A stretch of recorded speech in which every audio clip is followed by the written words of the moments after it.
Hello students. Today we'll see about colloids.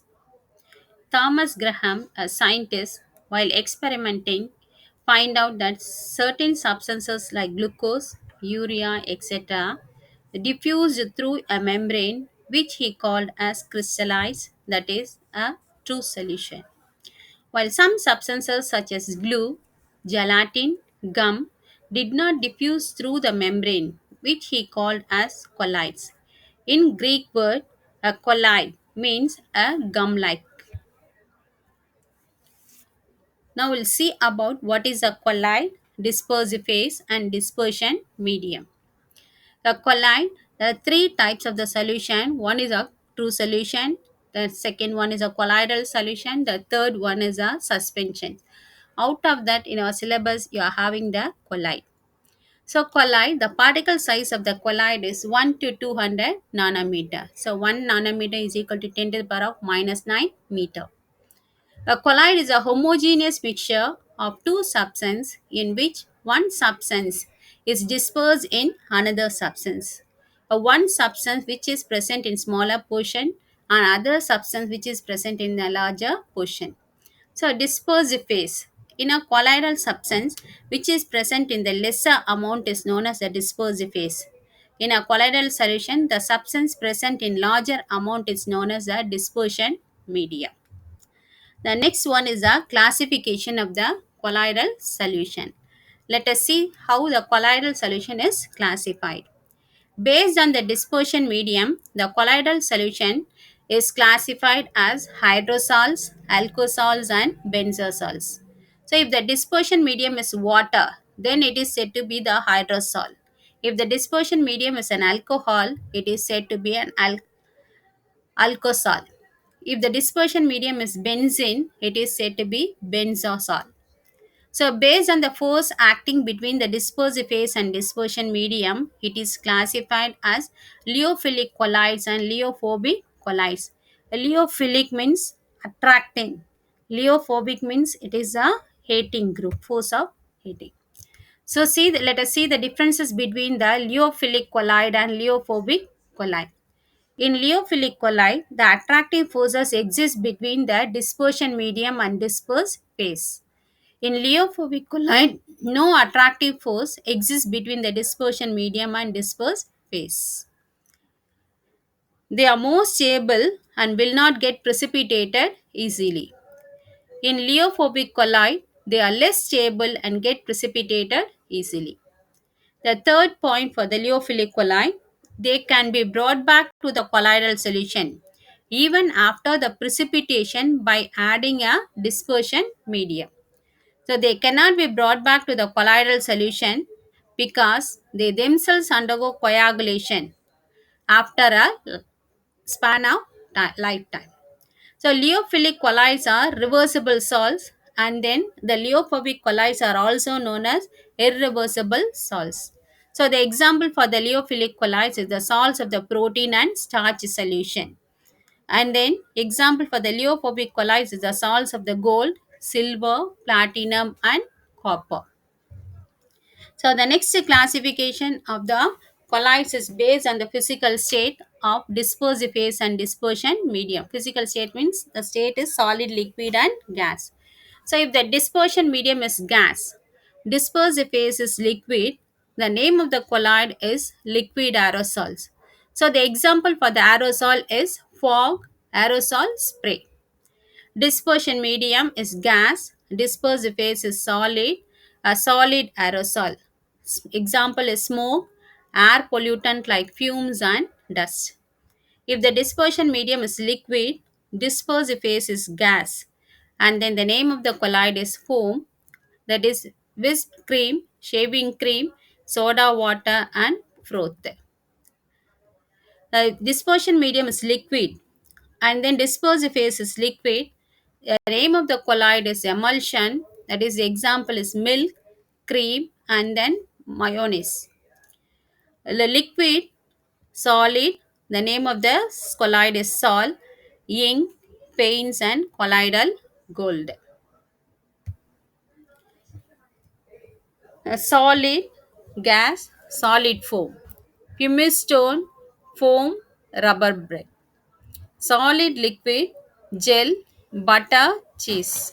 Solid salt, pearls, opals, colored glass, alloys, colloidal dispersed ethylene.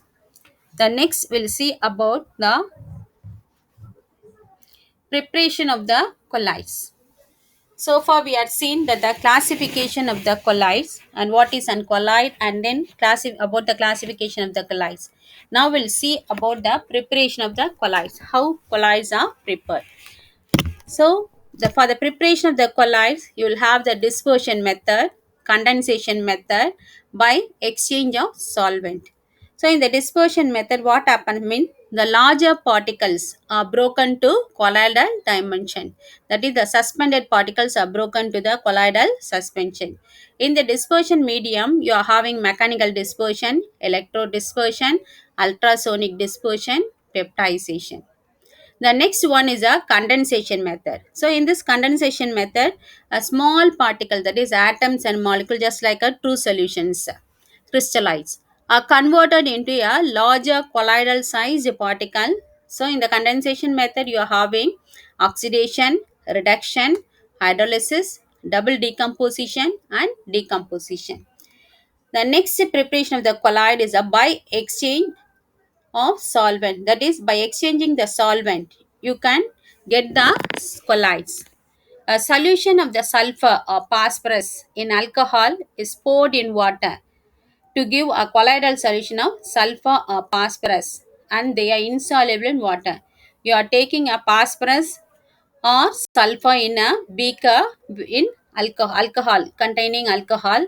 When you pour the solution in water, you will get a phosphorus salt or a alcohol salt. Now we'll see the out of the dispersion method. First we'll see the mechanical dispersion. So for the mechanical dispersion, you want the colloid mill. So this colloid mill consists, this is a steel plate. That is, the ring is a steel plate, and this is another steel plate. Steel plate 1 and steel plate 2. So the colloidal mill consists of two steel plates nearly touching each other. So nearly touching each other, rotating in an opposite direction. One will rotate in a clockwise, other one will rotate in the anti-clockwise direction. The speed of the rotation is about 7,000 revolution per minute. So the solid along with the liquid is fed. Here the solid along the liquid is fed into the mill. The solid particles are ground to a colloidal size and then dispersed in a liquid. The required colloidal particles, just by adjusting a steel plates, you can get the required colloidal particle size. The colloidal solution of ink and graphite can be prepared by this dispersion, that is mechanical dispersion method. The next dispersion is electrodispersion. In this electrodispersion, by passing the electricity, you can prepare the precious metals like gold, silver, platinum, etc. So for this, you need two metal electrodes. This method is used to prepare a colloidal solution of metals like gold, silver, platinum, and copper. These metal electrodes are placed in a beaker containing a deionized water, the water without the ions. When the current of 1 ampere, that is, you are passing a current of 1 ampere, and that is 100 volts is passed, what will happen means here the arc is produced between the two electrodes. That is why this method is known as what is a Bradig's arc method. It was found by the scientist Bredig, and here the arc is produced, so it is said to be Bradig's arc method. Here when the arc is produced, that is, when the current is passed, the arc is produced in the metal rod. Arc is produced in the metal rod, and then the metal rod, that is, the metal gets vaporizes. So the vapors are condensed in the ice bar. Here the another beaker which contains the ice. So due to this condensation, what will happen? The vapor gets condensed here. The vapors are condensed in an ice bar, and required colloidal solution is collected. Here you can collect the required colloidal solution. Alkali hydroxide is added as a stabilizing agent for the colloidal solution. So you can convert this electrodispersion methods by certain modifications for the preparation of the non-aqueous inflammable liquids. So Steve Berg Sweetberg modified this method for the preparation of non-aqueous inflammable liquids, that is pentane, ether and benzene, using the high frequency. Here he is using what is that high frequency alternating current, which prevents the decomposition of the liquid. The next one is a ultrasonic dispersion. Sure. What is the meaning of ultrasonic dispersion? Means here also we are taking the dispersion method. Ultrasonic means you are passing the high frequency ultrasonic waves. That is more than 20,000 kilohertz of the ultrasonic waves are passed through the solution, and then the core suspension is get converted to colloidal dimension. So the class obtained is mercury salt. Here you have taken the mercury, and then in a beaker water containing mercury, and the beaker is kept inside another beaker containing the oil. It is connected to the electrical generator. So when the current is passed, what will happen means the vibration spread. The vibration produced by the generator is spread to the oil. In turn, it transfers the vibration to the water.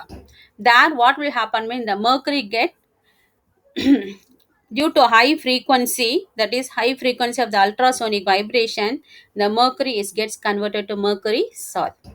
That is the class obtained the mercury salt by subjecting the mercury to high frequency ultrasonic vibration.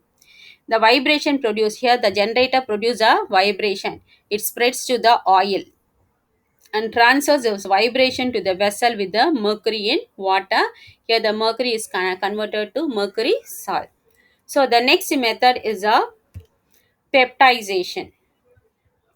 The precipitated particles can be brought into colloidal state by the addition of the electrolyte. So when you add the electrolyte, what will happen means it gets converted to colloid. So the process is known as a peptization. The electrolyte which you are adding is known as a dispersing agent. So here silver chloride is a precipitate. When hydrochloric acid is added to that, the silver chloride colloid is obtained. We'll see the next condensation method in the second part. Thank you.